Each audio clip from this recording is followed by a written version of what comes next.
Approach होती है ना उसका बहुत फर्क पड़ता है। तो अब जैसे यहाँ से शुरू हो रहे हो ना आप, तो शुरू होने के बाद ये मंजिल है, तो रास्ते में 50 रेलवे फाटक पड़ रहे हैं, तो हर फाटक पे ऐसे बैरियर उठा के पहुंचना जरूरी नहीं है। स्मार्ट स्टडी सुना होगा ना, कि कोई फाटक अगर ऊंचा है तो उसके क्या करो, नीचे से निकल जाओ, कोई अगर नीचा है तो उसके ऊपर से कूद जाओ, कहीं और कहीं ऐसे ऐसे, कोई अगर नहीं खुल रहा तो उसको क्या करो, खोल के चले जाओ।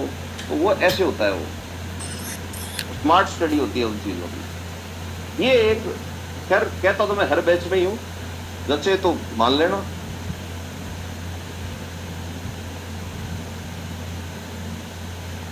मैं पहले, मेरी तो बातें खैर तुमने सुना देखा होगा, मैं बहुत कम करता हूं, मेरी शुरू से आदत है। कभी बात चलती है और तो मैं एक ही बात होता है, मैंने हमारी तो निकल गई, कुछ गलतियां हमने की थी जिनकी वजह से नहीं आया मेरिट के अंदर नंबर। हाँ, एलाइड सर्विसेज मिल रही थी, वो नहीं चाहिए थी। स्टेट सर्विस में जाने का मतलब ही नहीं था, इससे अच्छी पोस्ट तो मेरी खुद की थी। ठीक है, आरएस में तो क्यों जाए, या तो आईएएस में होता प्रॉपर में, दूसरी के अंदर जाना नहीं था तो कोई बात नहीं, चलो छोड़ो। लेकिन मैं एक बात हमेशा कहता हूँ, मैंने कहा बजाय दूसरों की कहानियों पर ध्यान देने के, उनसे एक बात जरूर पूछ लो कि तू यार इंटरव्यू तक पहुंच कैसे गया बिना कोचिंग के, ये तो बता दे। तो वो कभी पूछते हैं और करते हैं, मैं एक ही आंसर देता हूं, स्मार्ट स्टडी। कुछ नहीं करना, पिछले 4 पेपर का प्रिंट आउट हमारा देखा, एक ग्राफ बनाओ किस में से कितने आते हैं, वो अपने आप पेपर का ग्राफ ही कह देगा कि प्री कैसे निकले। फिर बचा क्या, मेंस। फिर उसके अंदर एक चीज और समझ आएगी, जो ने किसी भी सब्जेक्ट में जिसने क्या करी, पीएचडी करी, वो आदमी हमेशा क्या हुआ है, फेल हुआ है। इंटरव्यू तो बहुत दूर की बात है, यूपीएससी की बिल्डिंग तो बहुत दूर की बात है, वो मेंस का सेंटर ही नहीं देखता। क्यों होता है, क्यों? क्योंकि फिर क्या करेगा, बैठ के अध्ययन करेगा।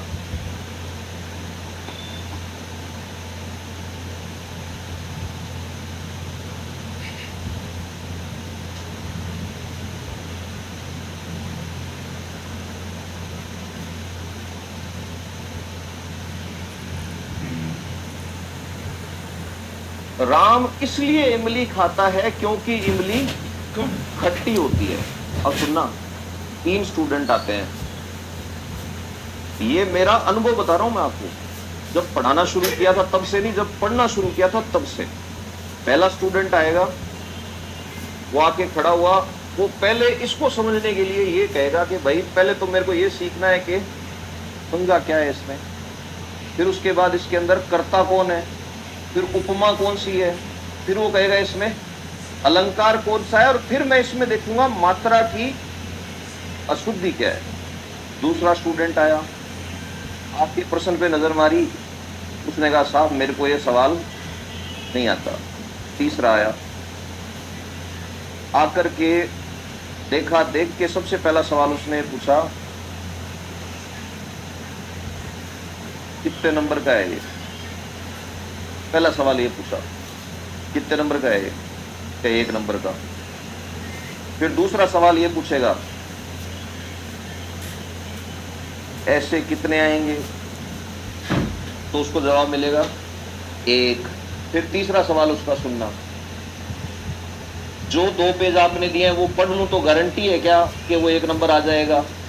तो टीचर कह रहा है कि नहीं, ऐसी तो गारंटी नहीं है, करना ही नहीं हो रही है। मैं ये तीसरा स्टूडेंट था, और कोई चाहे कितनी ही गालियां दे ले, कुछ कर ले, इंग्लिश मीडियम के बच्चों के जीतने की सबसे बड़ी वजह यही है। जिस दिन हिंदी मीडियम वालों को ये अक्ल आ गई ना, उस दिन उनकी नैया पार होनी शुरू हो जाएगी। ये कोचिंग ही नहीं है, जयपुर की बात करो, तेजा फाउंडेशन में यही देखा था मैंने, आरएस का बेस्ट था वहां भी, हिंदी मीडियम वाले है ना, अष्टांग की क्रांति नसीराबाद टकराए नहीं।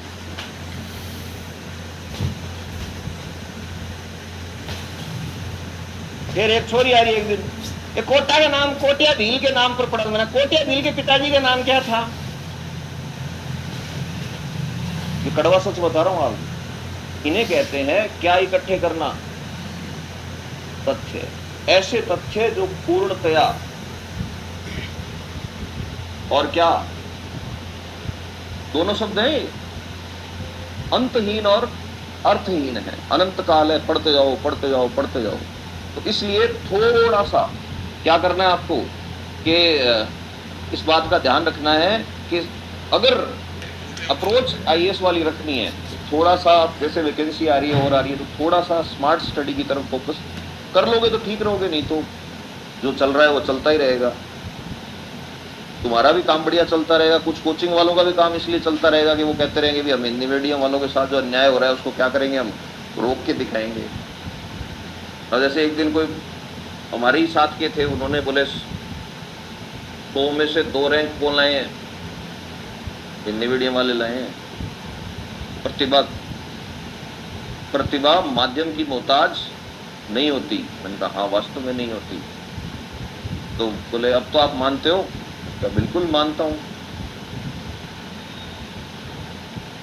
मैं फिर से कह रहा हूं, ये गलती बच्चों की नहीं है, ये गलती 2 लोगों की है। एक तो बच्चे और एक कौन, दोनों के दोनों। ये इनको सपोर्ट कर रहे हैं और ये इनसे क्या कर रहे हैं, डिमांड कि मैक्सिमम क्या बनने चाहिए, हमारे कोर्स बनने चाहिए। जैसे आपको मैंने परमाणु याद किया था कि ठीक है ये क्या है, नाभिक, यहाँ पर प्रोटॉन, ये वो। मैंने ऐसे भी बैचेस देखे हैं, आप ही की कोचिंग की बता रहा हूँ, जहाँ पर क्लास खत्म होने के बाद सर परमाणु वाला चैप्टर तो अलग से करवाया ही नहीं। ठीक है साहब, अगले दिन क्या करवा दिया मैंने, परमाणु डालो हेडिंग, परमाणु 9वीं क्लास में है ना वो, परमाणु सबसे छोटी इकाई होती है, ये होता है वो होता है। मॉडल हमने भी तो समझे थे, वो ये चाह रहे थे कि हमें क्या किया जाए, तो लिख लो। लिखते गए। उस बैच में टेबल बजा के कह रहा हूँ, वासेनार नहीं है उनके नोट्स में, उनके नोट्स में सीटीबीटी नहीं है, उनके नोट्स में 2 चीज़ें और तुमको करवाई, एनएसडी एनपीटी नहीं है। फिर वो वहाँ भी आए, शिकायत लेके आए। होता है ना कि उसको कह दे कोचिंग वाले को, कोचिंग वाले मेरे वहीं बुला लिया, बोले इनको मैं क्या कहूँ, आप ही पूछ लो इनसे। तो बोले सर ये आपने नहीं कराया। उनका मैंने उस दिन तक मेरे हिसाब से कराया जब तक मुझे मौका दिया गया, उसके बाद मेरा स्थान आपने ले लिया। आप ही तो आए थे बताने कि हमको ये नहीं कराया, तो उसके बाद मैंने वो कराना शुरू कर दिया जो आपने कहा। तो बोले सर ये तो आपने गलत किया। मैंने कहा नहीं, मैंने जैसे के साथ तैसा किया, तो हम क्या करें अब, हमारा क्या कसूर था। मैंने कहा आपका कसूर ये था, ऐसे आदमी को आपने नेता चुना, पर ये तो हमारे साथ अन्याय हो गया है। मैंने इससे बात कर लो, कोचिंग वाले से, बात खत्म।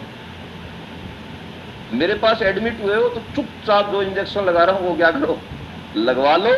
वो अगर रिएक्शन कर रहा है तो मुझे बता दो। यही तो होता है, किसी पे तो भरोसा करना पड़ेगा आपको।